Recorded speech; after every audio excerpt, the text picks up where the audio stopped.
Hello, good morning. Radhas homely കിച്ചണിലേക്ക് എല്ലാവർക്കും സ്വാഗതം. അപ്പോൾ ഇന്നത്തെ പത്തരമാറ്റിൻ്റെ കഥ, അതായത് 15/1/25 കഥ എന്താണെന്ന് വെച്ച് കഴിഞ്ഞാൽ, അവിടെ ഭയങ്കര പൊട്ടിത്തെറിയൊക്കെ ഉണ്ടായിരിക്കുകയാണ് മറ്റേ അനന്തപുരിയിൽ. കാരണം അറിയാലോ, അനാമിക്ക് നല്ല ചപ്പക്കുറ്റി നോക്കി രണ്ടങ്ങോട്ട് കൊടുക്കും, ഓരോരുത്തർ ചവിട്ടി കൂട്ടും ചെയ്യും നമ്മുടെ നന്ദു.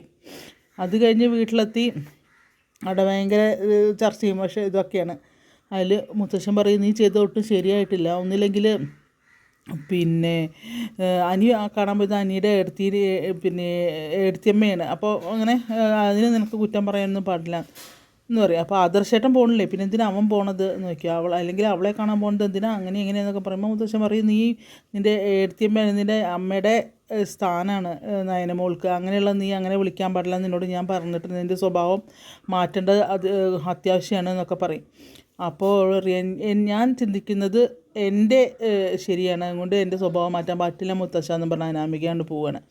അങ്ങനെ അവിടുന്ന് പിന്നെയും ഇതുതന്നെയാണ് വർത്തമാനം. അപ്പോൾ മുത്തശ്ശി അറിയും, ഇപ്പോഴത്തെ അവസ്ഥയിൽ നയനമോൾക്ക് ഇങ്ങനെ ഒരു സുഖമില്ലാണ്ടിരിക്കുമ്പോൾ ഇങ്ങനെ ചെയ്യാൻ പാടില്ലായിരുന്നു എന്ന് പറയും. അപ്പോൾ അവൾക്കെന്തോ അസുഖം നോക്കിയാണ് ജാനകി. അപ്പോൾ ദേവയാനി അറിയും, അവൾക്കെന്തോ വളർച്ച ഉണ്ടെന്നാണ് പറഞ്ഞത്, രക്തക്കുറവുണ്ടെന്നാണ് അനി പറഞ്ഞത് എന്ന് പറയും. അപ്പോൾ ആദർശ അതിൻ്റെ മുകളിൽ കയറി പിടിക്കും, അതെ അതുകൊണ്ടാണ് ഞാൻ അവളെ ഹോസ്പിറ്റലിൽ കൊണ്ടുപോയത് എന്ന് പറയും.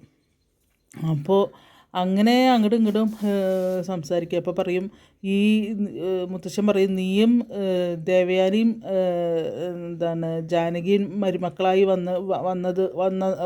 വന്നിട്ടുണ്ട്. പക്ഷേ അതിലും നല്ലൊരു കുടുംബിനിയാണ് നയനമോൾക്ക് പാരിതോഷികങ്ങൾ ഞങ്ങൾ കൊണ്ടേ കൊടുത്തിട്ടുണ്ടെങ്കിലും ഒക്കെ അവൾ തിരിച്ചു കൊണ്ടുവരണമെന്ന് ആഗ്രഹിക്കുന്ന അവൾ ഈ വീട്ടിലേക്ക് വേണ്ട മരുമകൾ തന്നെയാണ്, നല്ല കുട്ടിയാണ് എന്നൊക്കെയാണ് പറയുന്നത്. അപ്പോൾ അതുകൊണ്ട് മാത്രമാണ് അവളെ ഇങ്ങോട്ട് വിളിച്ചു കൊണ്ടുവരണം എന്നൊക്കെ പറഞ്ഞതൊക്കെ അതൊന്നും അനാമിക്ക് ഇഷ്ടം. അനാമിക്ക് പോവുകയും ചെയ്തു കേട്ടോ. ജാനകി അറിയാം, ആർക്ക് എന്തൊക്കെ പറഞ്ഞാലും ശരി, ഇവൻ്റെ അനിയത്തിനെ എൻ്റെ മരുമകളായി ഞാൻ കൊണ്ടുവരില്ല. ഇനിയിപ്പോൾ അനാമിക ഇവിടുന്ന് പോയാലും കൊണ്ടുവരില്ല, അതാരും പ്രതീക്ഷിക്കേണ്ട, അത് ഞാനിനെ പുതച്ച് കടത്തേണ്ടി വന്നാലും എന്ന് പറഞ്ഞിട്ട് ജാനകിയും ചാടിത്തുള്ളി അങ്ങോട്ട് പോകും. അപ്പോൾ ജലജ പറയും, അല്ലെങ്കിൽ എല്ലാം കഴിഞ്ഞ് ഞങ്ങളെ മെക്കിട്ടാണല്ലോ കയറാൻ വരുന്നത് എന്ന് പറയും. അപ്പോൾ മുത്തശ്ശേൻ്റെ ഇടയ്ക്ക് പറയുന്നുണ്ട്, അനാമികയ്ക്ക് അല്ലായിരുന്നു തല്ല് കിട്ടേണ്ടത്, നിങ്ങൾക്ക് രണ്ടുപേർക്കാണ്, അവളെയും വലിച്ചുകൊണ്ട് ഇവിടുന്ന് അങ്ങോട്ട് പോയിട്ട് നിങ്ങൾക്ക് രണ്ടുപേർക്കുമാണ് കിട്ടേണ്ടതെന്ന് മുത്തശ്ശനും പറയുന്നുണ്ട്. അപ്പോൾ അവസാനം ദേവയാനി പറയുകയാണ്, നമുക്ക് ഇങ്ങനെ പോവുകയാണെങ്കിൽ അച്ഛൻ എപ്പോഴും പറയുന്ന പോലെ തറവാട് വെട്ടി മുറിക്കേണ്ടി വരും എന്നിങ്ങനെ പറയുകയാണ്. അപ്പോൾ ജലജയുടെ മുഖത്തൊരു പ്രതീക്ഷ, വെട്ടിമുറിച്ചാൽ കിട്ടേണ്ടത് കിട്ടുമല്ലോ. അപ്പോൾ എടുത്തു വയ്ക്കാം ചെറിയ, അതിൻ്റെ ഒന്നും ആവശ്യമില്ല അമ്മേ, അത് ഏറ്റവും ഇനിയിപ്പോൾ അങ്ങനെ വെട്ടിമുറിച്ച് എല്ലാവരും നാനാ വഴിക്ക് പോയി കഴിഞ്ഞ് കഴിഞ്ഞാൽ അമ്മയ്ക്ക് തന്നെ ഒരു സങ്കടമാവും. കാരണം അപ്പോൾ ആദർശം അങ്ങനെ പറയുമ്പോൾ ദേവനിക്ക് എന്താ അവൻ അങ്ങനെ പറയുന്നുണ്ട് എന്നുണ്ട്, ആദർശം അത് പറഞ്ഞ് അങ്ങോട്ട് പോകും. അപ്പോൾ പറയും, നിനക്കത് മനസ്സിലാവണമെങ്കിൽ നീ ഒന്ന് ചിന്തിക്കണം. കാരണം ആദർശ് ഈ മൂർത്തിസ് ഗ്രൂപ്പിൻ്റെ MD ആണ്. നിൻ്റെ ഭർത്താവിനോ നിനക്കോ ഉള്ളതിനേക്കാളും ബുദ്ധി അവനുണ്ട്, അതുകൊണ്ട് തന്നെയാണ് ഞാൻ അവനതിൽ MD ആക്കിയത്. അപ്പോൾ നിനക്ക് മനസ്സിലാവും, നീ നിന്നോട് തന്നെ ചോദിച്ചിരിക്കുക, അപ്പോൾ നിനക്കതിൻ്റെ ഉത്തരം നിനക്ക് കിട്ടും എന്നങ്ങനെ പറഞ്ഞിട്ട് പറയുകയാണ്. അത് കഴിഞ്ഞിട്ട് നമ്മുടെ ആദർശ് ഇങ്ങനെ റൂമിലിരിക്കുമ്പോൾ മുത്തശ്ശൻ അങ്ങോട്ട് ചെന്നിട്ട് ചോദിക്കും, എങ്ങനെയുണ്ട് മോൾക്ക്, എങ്ങനെയുണ്ട്, വീണിട്ട് എന്തെങ്കിലും പറ്റിയോ എന്ന് നോക്കുമ്പോൾ, ഇല്ല മുത്തശ്ശി അറിയുന്നാലും ഡോക്ടറെ കൊണ്ട് കാണിക്കണ്ടേ, പറഞ്ഞിട്ട് കേൾക്കണ്ടേ, ഞാൻ കുറേ വിളിച്ചു വരണില്ല എന്ന് പറയും. അപ്പോൾ പറയും, എന്താ നീ ചെയ്യുക, അങ്ങനെ പോയാൽ ശരിയാവില്ലല്ലോ എന്നറിയും. അനിയുടെ ജീവിതം അങ്ങനെ ഇതായി നിൽക്കല്ലേ. അപ്പോൾ പറയും, ഒരിക്കലും അവന് അവളായിട്ട് പൊരുത്തപ്പെട്ട് പോകണില്ല, അതാണ് ഏറ്റവും വലിയ പ്രശ്നം, നീ ശ്രദ്ധിക്കണം, അനിയുടെ ജീവിതം നിനക്കും കൂടി ഇതാണ്, കാരണം നിന്നെ കണ്ടാണ് അവൻ വളർന്നതും ഒക്കെ എന്ന് പറയും. എനിക്കത് അറിയാം, അവൻ്റെ ജീവിതം നാശമായി പോകുന്നതിന് സങ്കടമുണ്ട് ആദർശ് പറയും. പക്ഷേ എനിക്ക് അങ്ങോട്ട് പോകണ്ടെന്ന് പറയാൻ പറ്റില്ല, കാരണം എന്നെക്കാട്ടിൽ കൂടുതൽ അവൻ നയനേനെ സ്നേഹിക്കുന്നുണ്ട്, എനിക്കത് അറിയാം മുത്തശ്ശാന്ന് പറയും. പക്ഷേ അവൻ നയനേനെ കാണാനാണ് പോണത്, അത് നമുക്കറിയാം, പക്ഷേ അതിന് വേറെ ഇത് കൊടുക്കുന്നത് അവളാണ് എന്നൊക്കെ പറയും. അങ്ങനെ അങ്ങോട്ടും ഇങ്ങോട്ടൊക്കെ പറച്ചിലും ഇതൊക്കെ ആകുമ്പോൾ മുത്തശ്ശൻ പറയും, അവളെന്തായാലും നീ ഇതാക്കരുത്, കൊണ്ടുപോകണം, ഡോക്ടറെ കാണിക്കണം എന്നൊക്കെ ഇങ്ങനെ പറഞ്ഞു കൊടുക്കുകയാണ്. അവിടുന്ന്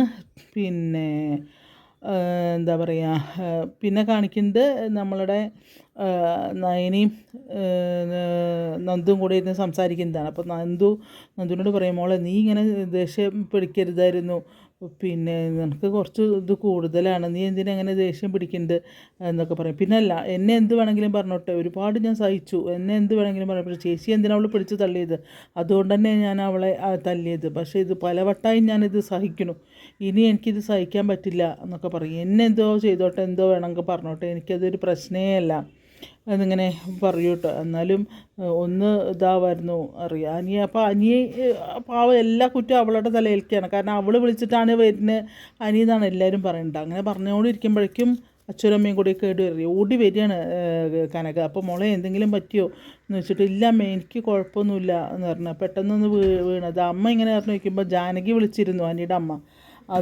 അതും പറഞ്ഞ്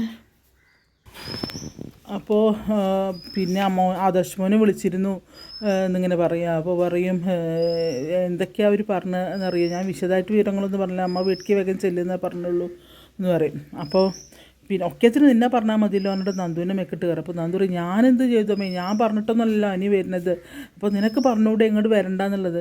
അപ്പോൾ അവൾ പറയും, ഞാൻ പറഞ്ഞതാണ് ഇങ്ങോട്ട് വരണ്ടെന്ന് ഞാൻ പറഞ്ഞിട്ടുണ്ട്, എത്രയോ വട്ടം പറഞ്ഞിട്ടുണ്ട്, ഞാനെന്ത് ചെയ്യാനാണ് അറിയും. അപ്പോൾ അങ്ങനെ അങ്ങോട്ട് കനക കുറേ ചീത്ത പറയും കേട്ടോ നമ്മളെ നന്ദു. അവൾ സായി കെട്ടിരിക്കും, ഞാൻ ഇവിടുന്ന് പോയിക്കോളാം, എങ്ങോട്ടെങ്കിലും ഈ നാടും വീടും വിട്ട് ഞാൻ എങ്ങോട്ടെങ്കിലും പോയിക്കോളാം, എന്നാൽ തീരുമല്ലോ ഈ പ്രശ്നങ്ങളൊക്കെ എന്നിങ്ങനെ പറയും. അത് എന്തെങ്കിലും പറഞ്ഞാൽ അതാണോ അതിൻ്റെ അർത്ഥം, നിൻ്റെ കല്യാണം കഴിയുന്നവരെ പിന്നെ ഇങ്ങോട്ട് വരാതിരുന്നൂടെ. അപ്പോൾ നയന് പറയും, മോളെ ചീത്ത അറിയില്ലേ അമ്മേ, ചീത്ത അറിയില്ലേ. അപ്പോൾ പറയും, അല്ലാണ്ട് പിന്നെ എന്താ ഇതിനൊക്കെ ഞാൻ പറയുക എന്നുള്ളത്, ആ പയ്യൻ അവളോട് അങ്ങ് ഇങ്ങോട്ട് വരണ്ടെന്ന് പറഞ്ഞാൽ അവൻ വരികയും ചെയ്യും എന്നൊക്കെ ഇങ്ങനെ പറഞ്ഞ് ഇതാക്കും കേട്ടോ. കാരണം പണിക്കർ പറഞ്ഞതൊക്കെ അവരുടെ മനസ്സിലും കിടക്കുന്നുണ്ടല്ലോ. അപ്പോൾ അവിടുന്ന് പറയും, എനിക്ക് എങ്ങനെ പോലും ഒരു സ്വരില്ല, ഞാൻ ഇവിടുന്ന് പോവുകയാണെന്ന് പറഞ്ഞിട്ട് ചാടിത്തുള്ളി അവൾ പാവം എന്താ പറയുക വണ്ടിയുടെ കീഴ്ത്തിട്ട് പോകും. പറയും, എന്തിനാ അമ്മേ അവളെ ചീത്ത പറഞ്ഞാൽ, അവളൊരു തെറ്റും ചെയ്തിട്ടില്ല, അവളെ എന്തിനും ചീത്ത പറയുന്നത്, പിന്നെ അല്ലാണ്ട് എന്താ പറയുക മോളെ, ഇപ്പോൾ എത്ര ഇതായി, മോൾക്ക് എന്തെങ്കിലും സംഭവിച്ചിരുന്നെങ്കിലോ എന്നറിയും. ആ നേരത്ത് ഞങ്ങളിവിടെ ഇല്ലാതെ പോയി, അല്ലെങ്കിൽ കാണായിരുന്നു എന്നൊക്കെ ഇങ്ങനെ പറയുകയാണ് ഗോവിന്ദനോട്ടോ. അവിടുന്ന് അവൾക്ക് ഭയങ്കര സങ്കടം നന്ദുവിന്. അങ്ങനെ സ്കൂട്ടർ എടുത്ത് ഇങ്ങനെ പോവുകയാണ്. കുറേ ദൂരം പോയിട്ട് അവൾക്ക് സങ്കടം വന്ന് ഒരു റോഡ് സൈഡിലേക്ക് നിർത്തി ഇറങ്ങുമ്പോഴേക്കും അനി വരും. അനി ദൂരേന്ന് കാണും അവൾ ഇങ്ങനെ അവിടെ വണ്ടി നിൽക്കുമ്പോൾ അവൻ വേഗം അവളുടെ അടുത്തേക്ക് എന്നിട്ട് വിളിക്കുകയാണ്, നന്ദു എന്ന് വിളിക്കാൻ. അപ്പോൾ അവൾ ഞെട്ടി ഇരിക്കും, നീ എന്തിനാ എൻ്റെ പിന്നാലെ വരുന്നത്, നിന്നോട് ഞാൻ പറഞ്ഞിട്ടില്ല എന്നെ കാണാൻ വരരുത് എന്നൊക്കെ പറഞ്ഞിട്ട്.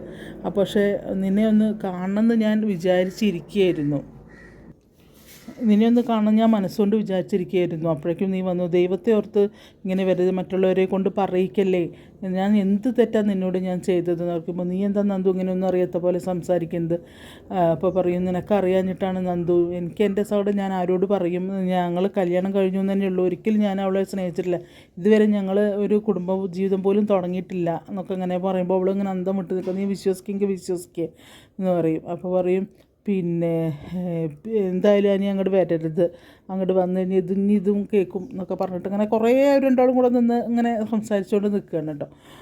അപ്പോൾ അത് കഴിഞ്ഞിട്ട് അനി അങ്ങോട്ട് പോവും. കാരണം അത്രയും വിഷമത്തോടു കൂടിയാണ് രണ്ടാൾക്കും, നല്ല വിഷമമുണ്ട്. കാരണം നന്ദുവിനും വിഷമമുണ്ട് അവൻ്റെ ജീവിതം അങ്ങനെ ആയതിൽ. അപ്പോൾ ആ പ്രശ്നങ്ങൾ മുഴുവൻ ഉണ്ടായതിലും വിഷമം ഉണ്ട്. പാടെ സോറി അറിയലും ഒക്കെ കഴിയും. അപ്പോൾ പിന്നെ കാണിക്കുന്നത് എന്താണ്, നമ്മുടെ ആദർശ് ഇങ്ങനെ ഇരിക്കുകയാണ് റൂമിൽ. നയനയുടെ ഫോട്ടോ നോക്കിയിട്ട് ഇങ്ങനെ നയനയും ആദർശും കൂടെ നിൽക്കുന്ന ഫോട്ടോ നോക്കി ഇങ്ങനെ ഇരിക്കുമ്പോൾ പിന്നെ ദേവയാനി അങ്ങോട്ട് വരികയാണ്. ദേവയാനി എന്നിട്ട് പറയും, നീ എന്താണ് നീ ചെയ്ത് വയ്ക്കുമ്പോൾ ഒന്നുമില്ല അമ്മയെന്ന് പറയും. അപ്പോൾ പറയും, നീ എന്താണ് നിന്നോട് ഞാൻ പറഞ്ഞു പറ്റും, നീ സ്നേഹിച്ചോ, അവളെ സ്നേഹിക്കുക, അവളെ പിറകെ പോയി എന്ത് വേണമെങ്കിലും ആയിക്കോ. അനാമിക വീട് വിട്ട് ഇറങ്ങിപ്പോയി എന്നറിയാം, അവൻ പോയത് നന്നായി തന്നെയാണ് ആദർശം പറയും. അപ്പോൾ പറയും, നീ അവളെ സ്നേഹിക്കാതിരിക്കുക നിൻ്റെ ഇഷ്ടം, നീ എന്തിനാ അനിയനെ അങ്ങോട്ട് കൊണ്ടുപോകണമെന്ന് നിൽക്കുമ്പോൾ ഞാൻ അങ്ങോട്ട് കൊണ്ടുപോകുന്നതല്ല, അവൻ പോയതല്ലേ എന്നൊക്കെ പറയും. എന്നാലും ഇപ്പോൾ എന്താ അവരുടെ ജീവിതം പോയോ, അങ്ങനെ എന്നൊക്കെ കുറേ പറയും. ഇനിയിപ്പോൾ നീ എന്താ കണ്ടത്, നീ മലയ്ക്ക് പോയി വന്നു കഴിഞ്ഞാൽ അവളിങ്ങോട്ട് വരികയോ, അങ്ങനെയുള്ള സംഭാഷണങ്ങളൊക്കെയാണ് നടന്നുകൊണ്ടിരിക്കുന്നത്. അപ്പോൾ ആദർശ് പറയും, പിന്നെ എന്താ അമ്മേ പിന്നെ ഇങ്ങനെയൊക്കെ സംസാരിക്കുന്നത് അറിയാം. അപ്പോൾ ഇങ്ങനെ വയറൊക്കെ ഇങ്ങനെ വേദനിക്കുന്ന പോലെ ഇങ്ങനെ പൊത്തിപ്പിടിച്ചിരിക്കുകയാണ്. അപ്പോൾ പറയും പിന്നെ നീ ആ പൈസ കൊടുത്തില്ലേ ആ കുട്ടിക്ക്, അവർ പൈസ വാങ്ങിയില്ലേ, അവിടെ എന്താ ബാങ്കിൽ കൊണ്ട് കൊടുക്കാത്തത് ചെക്ക്, എനിക്ക് ഇതുവരെ മെസ്സേജ് വന്നില്ലല്ലോ എന്നൊക്കെ പറയും. ഞാൻ കൊടുക്കുകയൊക്കെ ചെയ്തു എന്ന് പറയും. എന്നിട്ട് എന്താ എനിക്ക് മെസ്സേജൊന്നും വന്നില്ലല്ലോ എന്ന് പറയും. അതെനിക്കറിയില്ല, അവർ കൊടുത്തോന്നറിയില്ല. നീ പിന്നെ അവരെ വിളിച്ചില്ലേക്കും. ഞാൻ വിളിച്ചില്ല അമ്മ, എനിക്ക് നേരം കിട്ടിയില്ല, ഞാൻ പോയിട്ടുമില്ല എന്ന് പറയും. അപ്പോൾ പറയും എനിക്ക് ആ കുട്ടിയെ ഒന്ന് കാണണം, ആ കുട്ടിയെ എങ്ങനെ കാണാതിരിക്കുക, പിന്നെ ആ കുട്ടിയെ എനിക്കൊന്ന് കാണണം എന്ന് പറയുകയാണ്. അപ്പോൾ എന്തായാലും നീ ശബരിമലയ്ക്ക് പോയിട്ട് വാ, മലയ്ക്ക് പോയി വന്നിട്ട് എനിക്ക് ആ കുട്ടിയെ ഒന്ന് കാണണം എന്നിങ്ങനെ പറയുകയാണ്. അപ്പോൾ പോവാം എന്നുള്ളതിൽ തന്നെയാണ് ആദർശം പറയുന്നുണ്ട്, പോവാം എന്നല്ല. അങ്ങനെ പിന്നെ ഒരു കൺഫ്യൂഷനും ഉണ്ട്. പിന്നെ ഇനിയിപ്പോൾ കൊണ്ടുപോയി കണ്ടു കഴിഞ്ഞാൽ പ്രശ്നം എന്താണ്, അങ്ങനെയുണ്ട്, അങ്ങനെയും വരുന്നുണ്ട്. എന്തായാലും കുഴപ്പമില്ലാണ്ട് ഇന്നത്തെ സീരിയലും നന്നായിട്ട് തന്നെയാണ് പോയത്. അപ്പോൾ നിങ്ങൾ എന്താ പറയുക, ഞാൻ പക്ഷേ അത് ജസ്റ്റ് ഒന്ന് പറഞ്ഞതേ ഉള്ളൂ കേട്ടോ, ഫുൾ ഡയലോഗൊന്നും പറഞ്ഞില്ല, നീണ്ട ഡയലോഗുകളാണ്. അപ്പോൾ നിങ്ങൾ കാണുന്നതായിരിക്കും നല്ലത്. അപ്പോൾ ഓക്കെ, എന്തായാലും ഇന്നത്തെ പത്രമാറ്റ് മിസ് ചെയ്യേണ്ട, അത് കുഴപ്പമൊന്നുമില്ല. അത് നല്ല തന്നെയാണ്, നമുക്ക് ഒരു ഇഷ്ടം തോന്നും. പക്ഷേ ഇന്നലെ മിഞ്ഞാന്നത്തേക്ക് അടിപൊളിയായിരുന്നു. അപ്പോൾ ഇന്നത്തെ കുഴപ്പമില്ലാണ്ട് പോണു. ഓക്കെ, അപ്പോൾ എല്ലാവരും കാണുക. അതേപോലെ എൻ്റെ കുറേ വീഡിയോസ് ഞാൻ സീരിയൽ കഥ അല്ലാണ്ട് തന്നെ ഇടുന്നുണ്ട്. ഞാൻ വീഡിയോസൊക്കെ ഒന്ന് കണ്ട് സബ്സ്ക്രൈബ് ചെയ്യണേ. അതുപോലെ നിങ്ങളുടെ കമൻസും പറയണം കേട്ടോ, ഷെയറും ചെയ്യണേ. അപ്പോൾ താങ്ക് യു.